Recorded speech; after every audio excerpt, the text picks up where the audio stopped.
담력을 얻느니라. 아멘. 할렐루야. 네, 감사합니다. 오늘 이렇게 또 귀한 우리 9월 첫째 주죠. 벌써 가을입니다. 달력상으로 정말 하나님의 은혜가 정말 가을에 열리는 그 열매들처럼 무럭무럭 열매 맺기를 바랍니다. 제가 서울의 온누리 교회에 일전에 한번 등록해서 그 교회를 다닌 적이 있습니다. 거기는 이제 특별한 게 뭐냐면은 서리 집사님의 제도가 없습니다. 여러분 서리가 뭡니까? 서리가 뭘까요? 영어로 surely 이런 건가요? 서리란 것은 임시직이라는 뜻이죠, 그죠? 예. 그러니까 이제 우리나라에 선교사님들이 왔는데 그때 이제 교회 직분을 세워야 되는데 나이 든 사람들이 없는 거예요. 그래서 20살 된 청년들한테 서리 집사로 이렇게 세웠습니다. 그래서 서리 집사는 항상 1년직입니다. 1년직인데 이제 그렇게 됐는데 그러면 이제 사람들이 많아지고 나면은 이 지도가 사라져야 되는데 선교사님 떠나고 나서 계속 이 전통을 가지고 왔던 것이죠. 그래서 이 서리 집사 제도란 것은요, 전 세계에서 우리나라만 지금 특별하게 가지고 있는 제도입니다. 그런데 오늘의 교회 가니까요, 이제 거기에는 안수 집사님 이제 부인을 우리는 권사님이라 이렇게 성경에서는 되어 있고요. 오늘 성경에서는 여자들도라고 되어 있죠, 그죠? 예, 권사에 해당되는 직분입니다. 그러니까 이제 총칭해서 안수 집사입니다. 안수 집사가 될 만한 자격이 갖추어지면은 모든 사람들에게 이런 이제 직분을 다 드리는, 다 이렇게 주는 그런 이제 교회였습니다. 그러다 보니까 이제 일정한 나이가 되고 이제 믿음에 갖추면은 이렇게 이제 되는 걸 보았습니다. 그러면서 야, 나도 목회를 한다면은 저렇게 성경적으로 목회를 해야 되겠다 이런 생각을 가진 적이 있습니다. 이전에 제자 훈련을 하는데요, 이제 제가 이렇게 질문했습니다. 집사님, 앞으로 안수 집사님이 되셔야죠. 또 집사님, 앞으로 또 권사님이 되셔야죠. 그렇게 이제 질문하니까 전 아니에요. 그렇게 얘기를 한 겁니다. 그러면서 하는 얘기가 저는요, 교회에서 이름도 없이 빚도 없이 그렇게 교회를 섬기면 되지. 제가 무슨 안수 집사하고 제가 무슨 권사입니까? 어떻게 보면 굉장히 겸손하게 그렇게 이제 얘기를 하는 것입니다. 그럼 이름도 없이 빚도 없이 우리 찬송가 가사에도 나오기 때문에 정말 그 말이 너무나도 좋은 말이지만은 그러나 우리 하나님의 성경 말씀에 이 직분에 대한 말씀으로도 그렇게 하고 계실까? 이건 우리가 성경을 통해서 살펴봐야 됩니다. 이름도 없이 빚도 없이란 것은요, 자기의 어떤 교만하지 아니하고 겸손하게 정말 하나님 나라에 쓰임 받겠다 이런 이제 뜻은 참 감사하고 귀한 일이지만은 그러나 직분에 관해서 그렇게 아무런 직분을 맡지 않고 있는 것이 과연 성경적이냐, 이 일이 하나님의 기쁨이 되는 일이냐라고 할 때는 또 다른 말씀입니다. 그래서 오늘은 우리 입장들 혹은 또 전통으로 내려오는 입장들 또 여러분의 입장을 보는 것이 아니라 하나님의 입장, 하나님께서 성경을 통해서 말씀하고 있는 그 입장이 뭔지에 대해서 한번 살펴보도록 하겠습니다. 오늘 우리 본문에 우리 주보에는 나오지 않는데 1절을 앞에 제가 꼭 기록하라 했습니다. 1절에 이런 말씀이 있죠. 사람이 감독의 직분을 얻으려 함은 선한 일을 사모하는 것이라. 사람이 감독 직분, 우리가 중직자가 된다, 내가 안수집사가 된다, 내가 권사가 된다, 이런 직분을 내가 사모하는 것은 무슨 일이라고요? 선한 일이란 거예요. 이게 그게 우리 하나님 입장에서는 그 일이 선한 일이다. 나 안 해요. 나는 이름도 빚도 없이 그렇게 섬기겠습니다. 이 일이 선한 것이 아니라 이 직분들을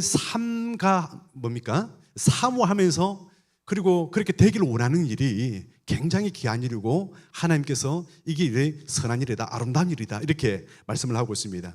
그러니까 이 말씀은요, 두 가지로 요약될 수 있죠, 그죠? 그러니까 이름도 빚도 없이 그냥 저는 무명으로 섬기겠습니다, 이게 아니라 이런 직분을 내가 맡기를 원합니다, 이게 선한 일이라는 것이고요. 또 두 번째는 이 일은요, 굉장히 사모해야 된다는 거예요. 굉장히 사모해야 된다. 요즘 젊은 우리 MZ 세대들한테 집사 직분을 맡아야지 이러면은 제가 무슨 집사예요 이러면서 대부분 사람들은 다 막 손살을 칩니다. 저는 그런 거 원하지도 않고 저한테 그렇게 주면 안 됩니다. 앞으로 저한테 그런 직분 주면은 교회 옮기겠습니다. 이런 사람들도 있어요. 40대, 50대. 특히 이제 예전에는요, 40대, 50대 되면은 마음속에 나도 이제 이맘쯤 되면은 안수집사도 되고, 권사도 되고, 또 50이 넘어가면서 나도 이제 장로가 돼야 되겠다. 이런 마음들이 자연스럽게 다들 생겼죠. 그런데 우리 젊은 사람들이 MZ 세대들이 올라가면서는요, 거기에 대한 직분에 대한 선한 동기, 욕심, 선한 욕심, 다른 말로 하면 사모함이 없을 정도가 아니고 전혀 없고요. 오히려 맡기면 오히려 손서를 쓰면서 저한테 왜 이런 일을 맡기냐고 오히려 도리어 화를 냅니다.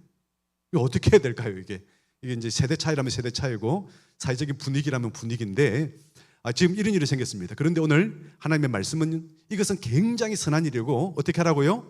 사모하라. 거룩한 야망을 가져라 이런 뜻입니다. 거룩한 야망을 가져라. 제가 처음에 청년 때에 직장 생활을 계속해야 될지 아니면은 목회의 길을 가야 될지 참 그런 기도를 하고 있는데 마음 한켠에서는요 이런 마음이 생겼어요. 나는 우리 동상 그 당시 이제 섬기는 교회에 최연소 안수집사가 되고 장로가 돼가지고 정말 우리 목사님을 옆에서 잘 도와주는 협력하는 그런 직분자가 돼야 되겠다 그런 선한 마음이 있었어요. 그러니까 이미 나는 청년이고 아직 서리집사도 안 된데도 불구하고 마음속에는요 안수집사요 나는 장로다 이런 마음이 동기부여가 된 거예요. 그래가 청년 때인데도 불구하고 새벽기도 나오고요 청년 때인데 교회에 청년들이 꽤 많았어요. 그럼에도 불구하고 제가 맡은 직분이 뭐냐면은 청년회장, 찬양 인도, 그리고 성가대, 그 다음에 중고등부 교사, 그리고 교회에서 무슨 행사하고 나면은 제일 먼저 앞장서 가지고 뭐 텐트 치고 뭐 치우고 거두고 또 교회 또 뭐 50년 기념사 뭐 그런 거 있잖아요. 그죠? 책 발간하면은 제일 발간 인으로서 제일 앞에 서 가지고 그거 조사하고 쓰고 사진 모아오고 어떻게 보면 굉장히 중요한 일들을 지금 지나와서 생각하니까 너무 많은 일들을 맡긴 거예요. 그때 제 아내를 만나가지고 둘이 열심히 밤새도록 그런 일을 했던 게 기억이 납니다. 이제 그렇게 하는데 마음속에 결정했어요. 하나님께서 나를 부르신다는 그 확신 때문에 목사님을 찾아뵙고 목사님 제가 신학 길을 가야 되겠습니다. 그러니까 목사님이 기쁜 소식인 동시에 너무나 안타까운 소식을 하는 거예요. 내가 너를 앞으로 장로를 세우려고 그렇게 기도 중인데 이러면서 너무 안타까워 하시는 겁니다. 마치 사람을 못 본 것 같아요. 그래가지고 이제 제가 그 교회 이제 교육 전도사가 됐죠. 그래서 교육 전도사로 하다가 대구에 있는 동일교회로 제가 이제 강도사로 오게 되는데요. 하여튼 그런 추억들이 있습니다. 근데 얼마나 여러분 사모해야 되는지 목사들만 그래야 되는 거 아닙니다. 여러분 우리 교회에서 직분이 있다면요 장로님 직분, 안수 집사님, 우리 권사님에 해당되는 우리 어떻게 보면 항종직이 있잖아요. 이 직분들이 있는데 목사도 마찬가지예요. 스펄전 목사님한테 어떤 한 청년이 와서 이렇게 얘기했잖아요. 목사님, 저 목회자가 되길 원합니다. 그러면은 아유 잘했어, 결정 잘해서 귀한 일이야. 그렇게 하는 게 아니라 오히려 그냥 핀잔을 주고 야단을 치는 거예요. 야, 너가 무슨 너 주제에 무슨 목사가 되려 그러냐? 다시 한 번 더 기도해. 이러면서 말기는 거예요. 내년에 또 옵니다. 또 오니까 똑같은 얘기를 하는 거야. 야, 너 주제에 네가 무슨 목사냐? 야, 목사는 아무나 하는 줄 알아? 이러면서 무시하고 막 그럽니다. 그러고 나서 그 다음에 한 번 더 옵니다. 목사님, 그래도 저는 목사가 돼야 되겠습니다. 그래? 잘 생각해서 너무나도 귀한 생각. 네가 미워서 한 얘기가 아니야. 정말 이 하나님의 소명에 대해서는 한 번 더 짚어보고 생각하라고. 그리고 내 마음속에서 사람들의 어떤 소리에 휩쓸려 가지고 어떤 문화적인 것이나 어떤 분위기에 휩쓸려 가지고 나 장로 돼야 되겠다, 나 목사 해야 되겠다, 그게 아니라 정말 가슴 속에서 정말 그 사모하는 마음이 있는 것을 평가하기 위해서 내가 그런 것이 이제 오해 없길 바래 이러면서 격려하면서 좋은 목사가 되기 위해서 그렇게 건면하고 공부를 시켰다는 얘기가 있습니다. 목사만 해당되는 게 아니라 모든 직분자들은요 마음속에 나에게도 하나님 아버지 귀한 직분을 감당케 해주십시오. 주시옵소서. 그리고 또한 잘 감당케 해주십시오. 그런 기도의 제목이 있어야 될 줄 믿습니다. 그리고 첫 번째는요, 사모하는 것이 굉장히 귀한 일이다. 이름 또 빛도 없이 그런 게 아니라 사모하는 일이 굉장히 귀한 일이다. 두 번째, 그리고 이것을 위해서는 사모하기 위해서는 굉장히 기도해야 된다. 그렇게 잘 감당해서 기도해야 된다. 이걸 우리에게 말씀하는 겁니다. 그리고 이제 집사의 자격에 대해서 오늘 말씀하고 있는데요. 야, 집사의 자격이 나오니까 우리 청년들은 아유, 나는 뭐 안수 집사 될 일도 아니고 그러니까 나와 상관없네. 그러면 그렇지 않아요? 모든 성도들한테 우리에게 주어진 말씀이기 때문에 한 안수 집사 한 어떤 그 직분에만 해당되는 말씀이 아닙니다. 전체 우리 모두에게 다 해당되는 말씀이니까 들어보시기 바랍니다. 뭐라고 8절에 시작되냐면은 이와 같이 집사들도 이렇게 시작되고 있습니다. 앞에 감독의 직분은 이래야 된다 이렇게 말씀하고 있는데 8절에 이와 같이라고 했어요. 이와 같이는 뜻이 뭐예요? 앞에 있는 그 직분과 똑같다는 얘기죠, 그죠? 이런 사람들이 감독이 돼야 된다라고 하는데 이와 같이 집사들도 이와 같다는 거예요, 이게. 그러니까 그 앞에 무슨 얘기냐면은 절제하라고 말씀하고 있어요. 절제하는 사람들, 술이나 담배, 또 요즘 치면은 또 금지 약물들 이런 거 도박들, 절제하는 사람들, 그런 사람들이 돼야 되고 또 이제 손님 대접을 잘하는 사람 대접 잘하는 사람들 있잖아요, 그죠? 밥도 잘 사주고 이런 분들이 돼야 되고 세 번째가 관용하며 다투지 아니하고 사람을 잘 품는 사람들이 있어요. 사람을 잘 품는 아주 둥글둥글하게 잘 품는 그런 관용적인 사람이 있죠, 그죠? 그 다음에 중요한 말씀이 있죠. 한 아내의 남편으로. 이게 뭔 뜻이에요? 하은아, 한 아내의 남편, 이게 뭔 뜻이야? 두 가지 뜻이 있거든, 이거는. 일단 두 아내의 남편이 아니에요. 한 아내의 남편은 뜻이 있고, 두 번째는 아내를 가진 남편이 돼야 된다는 거예요. 결혼하지 않으면 안 되고 결혼한 사람이어야 된다는 것이고, 그 다음에는 두 명 가지면 안 돼. 한 명만 가진 남편이 되어. 여러분 무슨 말씀인지 이해하시죠, 그죠? 그렇게 되어서 믿음으로 가정을 잘 다스리고, 그 다음에 이런 말씀했습니다. 자기 집을 잘 다스려야. 하나 둘. 어찌 하나님의 교회를 돌보리요, 이렇게 말씀하고 있습니다. 자기 집도 믿음으로 잘 가르치지도 못하고 잘 다스리지 못하면서 어떻게 하나님의 교회를 그렇게 다스릴 수 있느냐, 이렇게 마지막으로 말씀을 드리고 있습니다. 이 말씀만 들어도 무슨 뜻인지 다 여러분 이해했을 것입니다. 그러면서 집사의 자격에 대해서는요, 두 가지로 우리가 나누게 되는데, 생활 속에서 이런 사람을 뽑아야 된다. 생활 속에 어떤 사람입니까? 정중한 사람이에요. 정중한 사람. 일구이연하지 않고 정중한 사람. 다른 말로 하면은 무례하지 않는 사람이에요. 사랑은 오래 참고 사랑은 온유하며 무례하지 아니하며, 이렇게 말씀하고 있잖아요. 무례한 사람을 뽑아서는 안 된다는 거예요. 그 다음에 절제력 있는 사람, 술 좋아하고 담배 좋아하고 노름 좋아하고 이런 거 하는 사람은 안 된다는 거예요. 그 다음에 또 마찬가지입니다. 한 아내의 남편이 되어 자녀와 자기 집을 잘 다스린 자.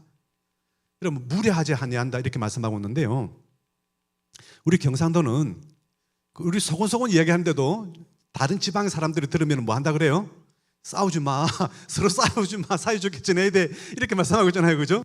분명히 그냥 대화하고 있는데 다른 사람들이 들으면 싸우는 줄 알아요. 왜냐하면 억양 때문에, 혹은 또 말이 좀 그렇게 오해를 할 수 있는데, 제가 예전에 이제 윗지방에 있을 때에 그때 이제 우리 교육자 회를 이제 그 노예에서 하는데, 그때 이제 서울에 있는 어느 총회장 되신 분인데, 이분이 이제 은퇴하시고 나서 이제 강사로 왔어요. 그러면서 했던 말씀이 기억납니다. 여러분 가운데 부교육자들 손 들어보세요, 그러더라고요. 그래서 손을 딱 들었어요. 그랬더니 여러분 절대로 경상도에 내려가지 마세요, 그러는 거예요. 본인이 이제 부산에서 목회하다가 너무너무 힘들었대요. 근데 이제 서울에서 청빙이 들어와서 올라갔는데 하늘과 땅 차이더란 겁니다. 부산에서는 당일을 하면은 그냥 말하는데 항상 싸운다는 느낌이 확 들었고, 서울에 올라가니까 그분들이 매너가 있어가지고 절대로 음성을 높이지 않고 항상 정중하고 무례하지 않고 온유하게 늘 대답을 하면서 어떠한 어려운 것도 대화로서 다 풀어나갈 수가 있었다. 그 얘기하면서 이왕이면 내려가지 말고 이 수도권에서 목회를 하면 참 좋겠다, 그 얘기를 하면서 나는 절대로 수도권 밖으로 내려가지 말아야지 하는데 지금 동산교회 내려와 있습니다, 지금. 무슨 말씀입니까? 우리는 무례해서는 안 된다는 겁니다. 무례하게 말하는 사람은 절대로 자격이 없다. 그 다음에 그 절제력에 대해서 말씀하고 있습니다. 절제, 술에, 담배, 또 금지된 약물들, 옛날에 노름 이런 거 다 절제해야 됩니다. 혹시 여기 빠져 있는 사람이 있으면요, 절대로 해서는 안 된다. 여러분 술에 대해서는요, 한번 보십시오. 예수님께서 태어나신 그 중동 지역에, 좀 중동 지역은 유대인들과 이슬람 사이들이 지금 그 사람들이 살고 있잖아요. 대부분 거기 중동 국가에서 이슬람 국가에는 술 팔까요, 안 팔까요? 안 팔아요. 만약에 팔다가 잡히거나 마시다가 잡히면요, 2년 이상의 징역을 살든지 아니면 태행에 처해야 됩니다. 태행이 뭔가 알죠, 그죠? 몽둥이로 때리는 거. 아직까지 그런 제도가 남아있어요, 거기는. 미국에도요, 미국은 기독교 국가가 이게 법적으로는 아니지만은 분위기상 청교도들이 정말 세웠던 나라 아닙니까? 1920년도부터 해가지고 1933년도 그때 1차 대전이 터졌을 때죠, 그죠? 그때 나라 법으로 국가 금주법을 만들었어요. 윌슨 대통령이 만들었는데 국가 금주법이 뭐예요? 나라에서 술도 만들지도 못하고 판매하지 못하고 마시면은 법률로서 하는 거예요. 술을 못 마셨어요.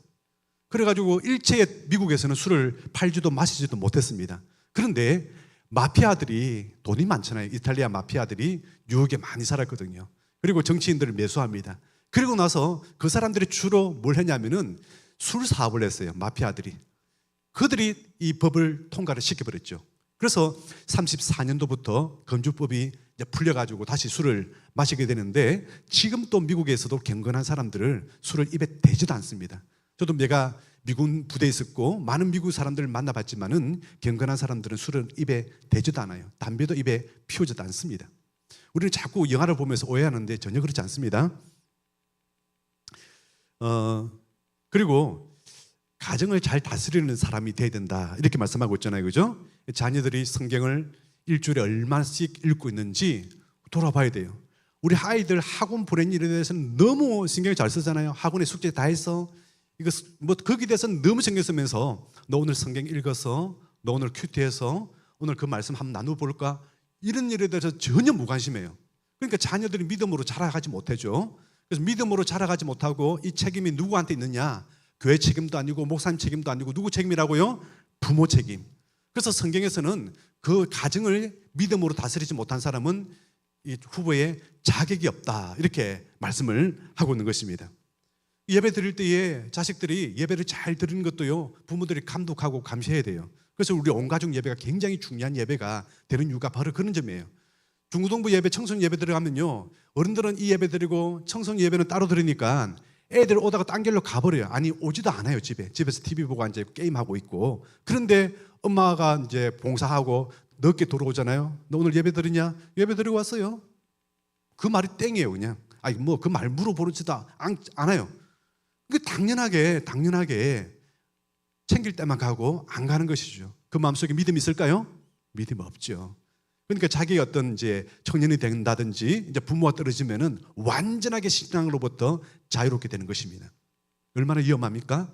그러니까 이 예배 가운데 스마트폰을 본다든지 이러면은요, 정말 못하게 돼야 돼요. 가끔 제가 이렇게 돌아보면은 제가 거의 원고를 안 보잖아요. 안 보고 지금 설교하는데 뭘 한지 등록에 다 보여요. 그때 보면은 스마트폰 보면서 막 웃고 막 그런 사람 있어요. 속으로 굉장히 마음으로 너무 안타까운데 제가 얘기하면은요, 상처받아서 교회를 떠날 수도 있어요. 그래서 부모들이 좀 챙겨주십시오. 그래야 됩니다. 아들 알아서 잘하겠지 그러지 마세요.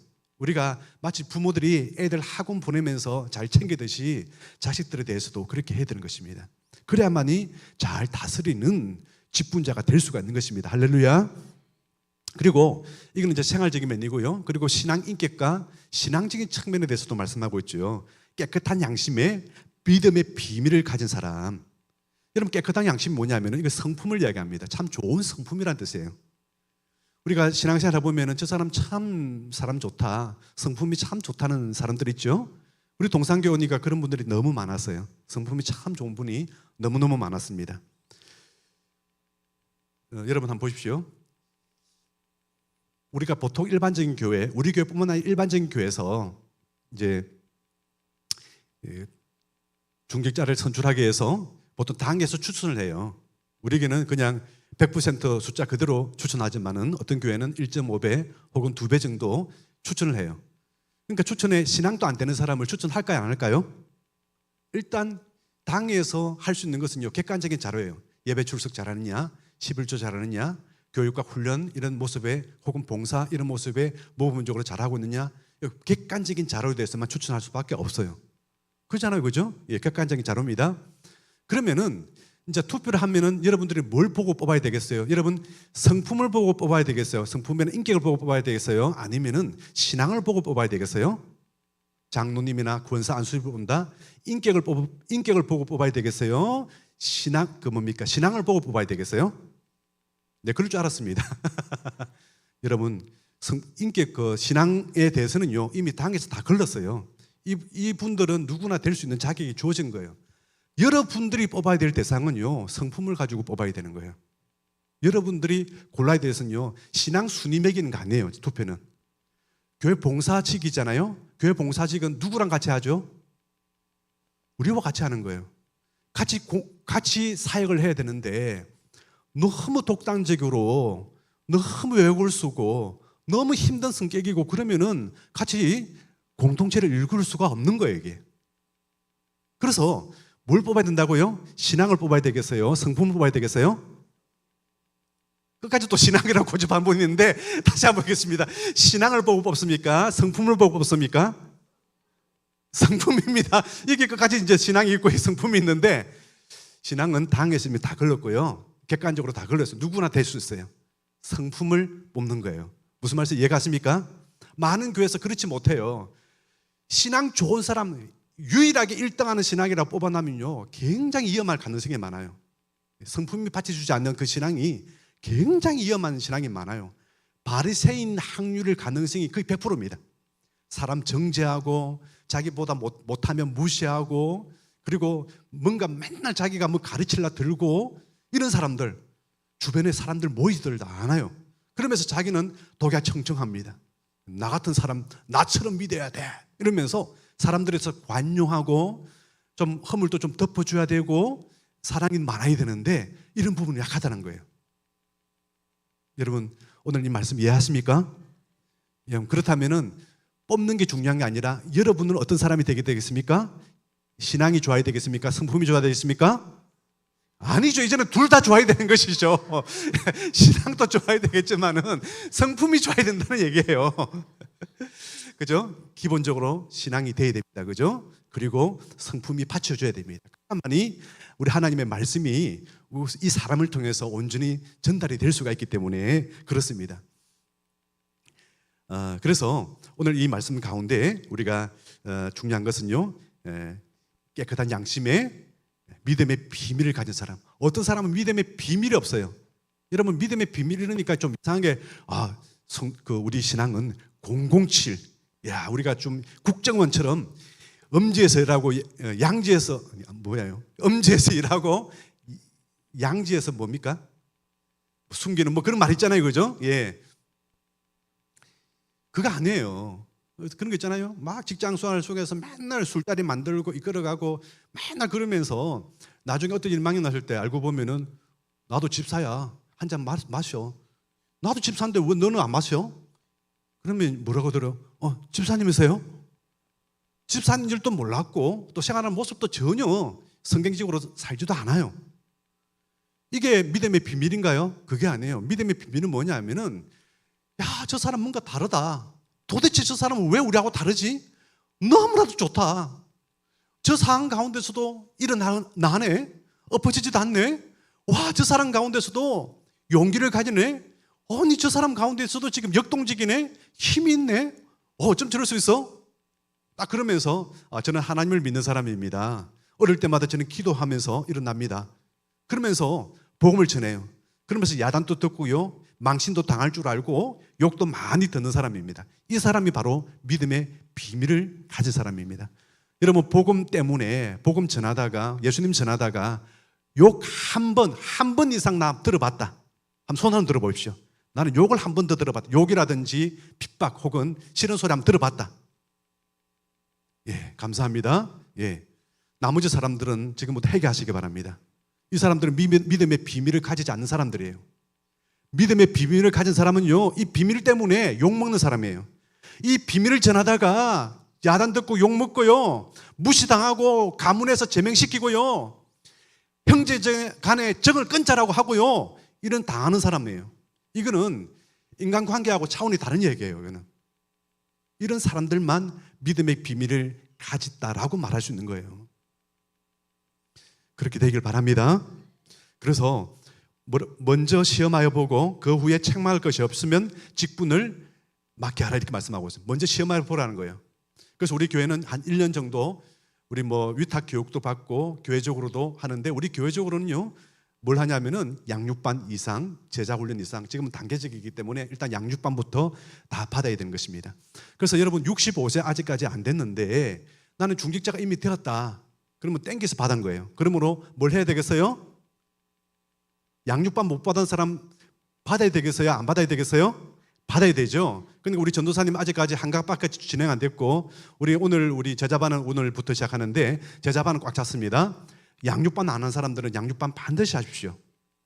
반드시 하십시오. 이렇게 이름들이 몇 명 나오던데, 우리 안수 집사님 권사님들 가운데 65세 아직 안 됐는데 아직까지 난 양육반 안 받았다, 자수하여 강명 잡고, 여러분 다 명단 다 나와 있어요. 다 알고 있는데, 여러분 제가 이 자리에서 말씀만 드리면 여러분 별로 안 좋을 것 같아가지고 말씀은 안 드리겠습니다. 오늘이라도 당장에 2시에 양육반에 가십시오.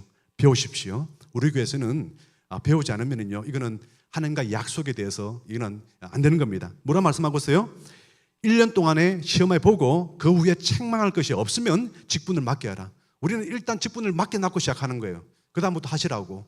이렇게 융통색이 가는데 그 약속을 어기면 안 되잖아요. 예, 그리고 앞으로 될 사람들 무조건 하셔야 되는 겁니다. 그렇게 해서 정말 오늘 하나님 말씀이 우리가 유배 없는 삶을 살아가야 되는 것입니다. 그리고 이제 권사들의 직분에 대해서도 우리 말씀하고 있는데, 오늘 성경에서는 여자들도 이렇게 말씀하고 있어요. 예, 여자들도 이렇게 말씀하는데, 첫 번째는 정숙해야 된다. 정숙이 뭐예요? 정숙? 예, 그 당시에는요, 지금 말씀으로 이해하면 안 되고, 그 당시에서는요, 특히 고린도 교회 같은 경우는 복음을 듣고 술집 여자들이 굉장히 많이 왔어요. 술집 여자들은 할애할까요? 정숙할까요? 할애하죠. 막 머리도 막든 별의별 머리 다 나오고, 옷도 그 술집 여자들이니까 얼마나 남자들 꼬시기 위해서 그 모습 그대로 교회 나온 거예요. 그래가지고 또 자기가 좀 믿었다고 그 이제 세신자들 안천 앞에 나가지고 또 가르치기 시작하는 거예요. 그러니까 우리 고신 같은데 합동측이나 침례교에서는 여자 안수집사, 여자 권사, 여자 장로 있나요? 없나요? 여자 목사 있어요? 없어요? 없어요. 그래서 여자는 남자 앞에 가르치지 못한 이유가 바로 그 점에서 나온 거예요. 그런데 또 반면에 이분들이 머리를 너무, 옛날에 그 중전 마마 있잖아요. 머리 있잖아요. 그죠? 막 이래가지고 나오고 그래가지고 교회 막 돌아다니니까 뭐라 했어요? 사도 바울이 여자는 머리에다가 수건을 써라 그랬어요. 그게 지금 천주교 가면은 미사들 일단 여자들이 뭐 수건 쓰잖아요. 그 예쁘라고 쓴 게 아니라 그 꼴이 너무 보기가 싫은 거예요. 이게 머리에다가 막 중전마마 머리 해가지고 다니니까, 라이롱 빠마 해가지고 다니니까 제발 수건 써가지고 좀 표 좀 정숙하라고 한 얘기입니다. 그러니까 우리는 하면서도 그 사람들 여전히 정숙하라고 한 뜻은 모를 거예요. 이게 그냥 쓰는 줄 알고 있어요. 항상 우리는 뭘 하면은요, 왜 그런지를 아셔야 되는 거예요. 이게 그거는 우리가 받아들이지 않아요. 여러분 가운데 중전마마 머리가 아무도 없기 때문에 제가 뭐 수건 쓰라는 말씀은 안 드리겠지만은 정숙해야 되는 거예요. 그런데 요즘은요, 제가 반대를 좀 말씀드리겠습니다. 우리 교회 오시는 분들 가운데 주일 되면 양복 입고 깔끔하게 오시는 분들도 계세요. 정말 주일날에 주일용 옷으로서 마련하고, 우리 청년들 가운데서도 화장도 하고 있어요. 우리 청년들 가운데 남자친구 만나러 갈 때는요, 정말 예쁘게 입고 가면서 교회 올 때는 슬리퍼 신고 와 그냥. 이게 정숙한 게 아니에요. 어른들도 마찬가지예요. 어른들도 집안 잔치집에는 깨끗한 옷 입고 가면서 교회 올 때는요, 누가 보면은 절에 보살인 줄 알아요. 그냥 보살님 어디에 가시면 절에 가십니까? 절에 가는 사람이나 교회 오는 사람이나 차별이 하나도 없어요. 그냥. 여러분, 정숙이라는 단어를 여러분 이해하시기 바랍니다. 깔끔하면서도요, 좀 이렇게 아름다운 모습을 좀 가지고 오셔야 됩니다. 그리고 모든 일에 충성된 자, 이렇게 말씀을 하고 있어요. 말도 오니까 말도 모함하지 말아야 되는데 말을 예쁘게 해야 되는 것이죠. 그죠? 예, 태도가 고도를 결정한다. 우리 제자훈련 나오는데 다음에 하기고요. 모든 일에 충성한 자. 교회에서 봉사를 시킨다든지 어떤 일이 되면은요 열심히 하는 사람이 있어요. 무슨 태도가 적극적인 사람들이 있어요. 그런 사람을 시키라는 거예요. 태도가 뭔가 불량스럽고 뭘 말만 하면 부정적인 말만 나오고 이런 사람들 시키지 말고 적극적인 사람들, 충성된 사람들 뭘 시키고 나면은 분명히 안 맞아도 해보겠습니다 하고 나서 해보다가 이런 점이 좀 걸리네요. 이런 사람 했는데 하지도 않고 전에 해봤는데 안 됩니다. 안 됩니다. 처음 하여튼 이 사람은 입에다가 달고 안 됩니다가 입에 달고 다니는 사람들 있잖아요. 그죠? 안 된다는 거예요. 이 사람들은. 그래서 정말 우리 하나님의 충성된 사람들을 시켜야 된다. 그러면서 직분을 잘 감당한 사람들에게는 두 가지 축복에 말씀하고 있는데요. 아름다운 지, 이 땅에서 충성스럽게 생긴 사람들 100배의 복을 주신다는 거죠. 믿음의 큰 담력, 이거는 체험적인 신앙으로 큰 믿음의 사람이 되어서 우리 하나님 나라의 큰 하나님의 보상이 있을 것이다. 이 땅에서 아름다운 지위와 믿음의 축복을 주시겠다 이렇게 말씀하고 있어요. 제가 시간은 조금 갔지만은 제가 말씀을 좀 드리겠습니다. 저는 교회들마다 선임 장로님, 수석 장로님, 이런 장로님에 대해서 많이 좀 살펴봐요. 왜냐하면 처음에 교회를 개척하고 나면은 뭐 어떤 사람은 목사님이 개척하기도 하고 어떤 교회는 또 장로님이 개척하게 돼요. 할 때 그분들의 자녀들이라든지 이 가정들은 좀 어떻게 됐을까 이런 마음에 한번 이렇게 가계도 조사를 좀 하는 적이 있습니다. 제가 그 당시 성장했던 그 교회 모교회는요 국어 공무원으로 들어갔습니다. 국어 공무원 하다가 예수님을 만났어요. 얼마나 신실하게 믿었던지요. 사람들한테도 잘하고 최선을 다하고 그러다니까 어디까지 올라가냐면요 5급까지 올라갔어요. 부군수까지 되었어요. 부군수 하다가 이제 퇴직을 했는데 그 퇴직금을 가지고 그리고 퇴직금하고 돈을 모아가지고 내가 하나님 앞에 뭘 드리고 싶은데 어떻게 할까 생각하다가 상가에다가 교회를 개척하고 노예에 들어가서 우리 목사님 한 분 좀 추천해 주시고 좀 보내주십시오. 그래가지고 개척된 교회예요.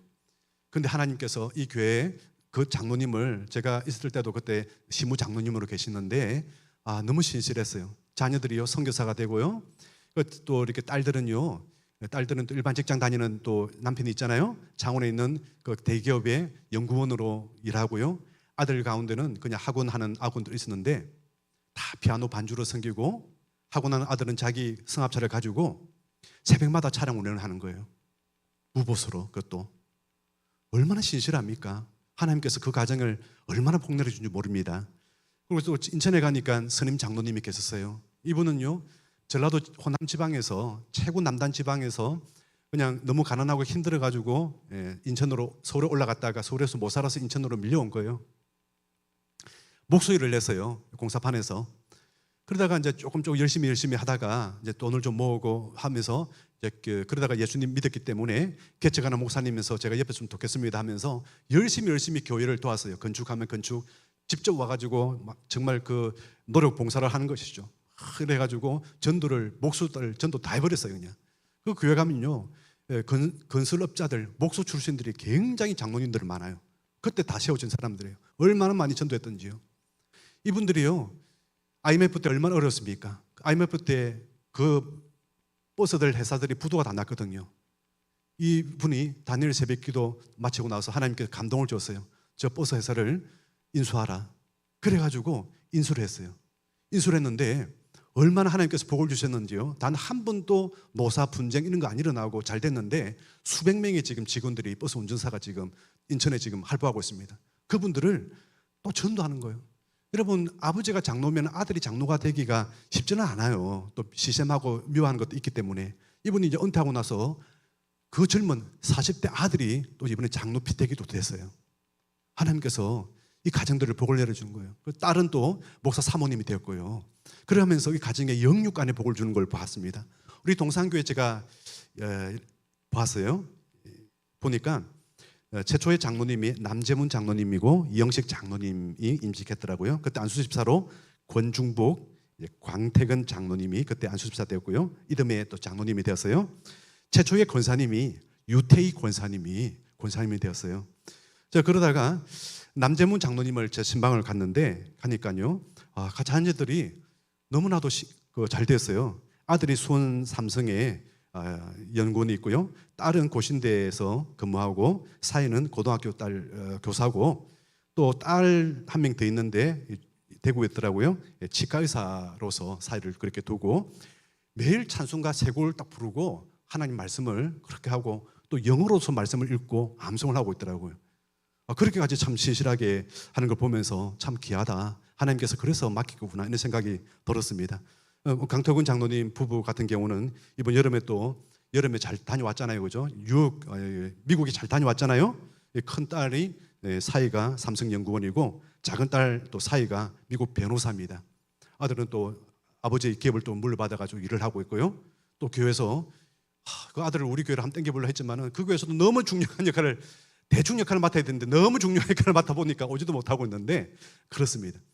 너무나 하나님께서 그 자녀들에게도 복을 주시고 기업에도 복을 주십니다. 성경에는요 렉스 오렌디, 렉스 크랜딘디가 있습니다. 무슨 말이냐면은 믿음의 법칙은 곧 기도의 법칙이란 거예요.